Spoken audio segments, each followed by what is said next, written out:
મિત્રો, અત્યારે આપણા 28/8/2023 રોજ હડમતારા ગામ છે અને જાડેજા યોગીરાજસિંહ જયવંતસિંહ આપણે ખેડૂતનું નામ છે. એમને આપણે આ 45 નંબર 28 બોક્સનું વાવેતર કરેલ છે રેનો કંપની. તો અત્યારે તમે એનું આખું ખેતર જોઈ શકો છો. એકદમ બિયારણ બધું શુદ્ધ છે, બીજા જુદા પ્રકારના કંઈ છોડ નથી. આ બધું આખું ખેતર યોગીરાજસિંહનું જ છે.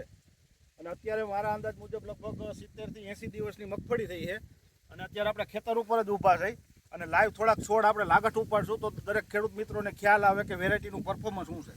જો આપણે લાગઠ જ છોડ ઉપાડશું તો તમે જોઈ શકો કે વેરાયટી કેવી છે.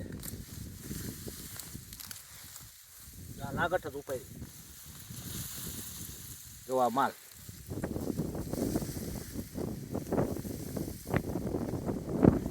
તમને શું લાગે ઉત્પાદન કેવું આવશે? 30 મણ ઉપરની ગણતરી છે. 30 મણ તો ઓછામાં ઓછી નીકળશે. ખેડૂત 30 મણ કહે છે, પણ મારા અંદાજ મુજબ આ 35 મણ સુધી મગફળી થાય. કારણ કે મગફળીનું વાવેતર એક ધારું છે. તમે જોઈ શકો છો એક પણ જગ્યાએ કે ખાલું નથી અને બિયારણનો દર પૂરેપૂરો રાખેલ છે ખેડૂતે. તો આ વખતે ઉત્પાદન પૂરેપૂરું મળવું જોઈએ અને કોઈ પણ જાતનું મૂંડાનું કે ફૂગનું ડેમેજ નથી.